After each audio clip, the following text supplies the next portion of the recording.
Loki died in Infinity War. So who is in Avengers Doomsday? Here's everything you need to know about Loki series. Yes, the Loki we knew really died in Avengers Infinity War. Thanos killed him. And that Loki never came back. So who is this Loki? It all starts in Avengers Endgame, when the Avengers accidentally let the 2012 Loki escape with the Tesseract during the time heist.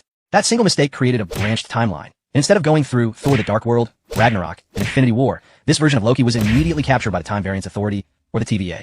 The TVA exists outside of time itself. Its job was to prune dangerous branch timelines in order to preserve what they call the sacred timeline. Before we continue, you need to understand one thing. The sacred timeline.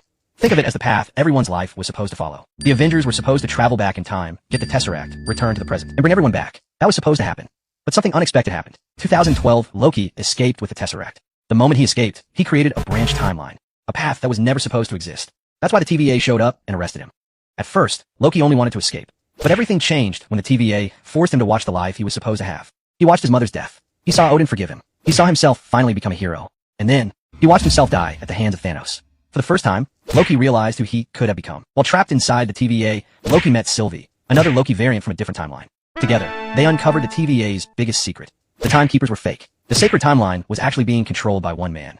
He who remains. He was the last survivor of a multiversal war, and he created the TVA to stop dangerous variants of himself from starting another multiversal war. But Sylvie believed no one should control everyone's destiny. So, she killed him. The moment He Who Remains died, the sacred timeline began branching infinitely. The multiverse was unleashed once again. But that also created a new problem. Without He Who Remains, the temporal loom, the machine designed to stabilize the sacred timeline, couldn't support an infinite number of branching timelines. If it failed, every branch timeline would die. Meanwhile, Loki also began time slipping, uncontrollably jumping between different points in time.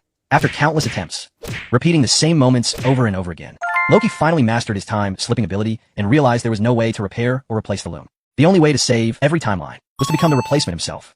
Loki destroyed the temporal loom, gathered every dying timeline with his own hands, and used his power to keep them alive, forming something that resembles Yggdrasil, the world tree from Norse mythology. So yes, the Loki who died in Infinity War is still dead. The Loki you'll see going forward is a completely different variant. So, this Loki sacrificed his own freedom to protect every timeline in existence. Which Loki variant will appear in Avengers Doomsday?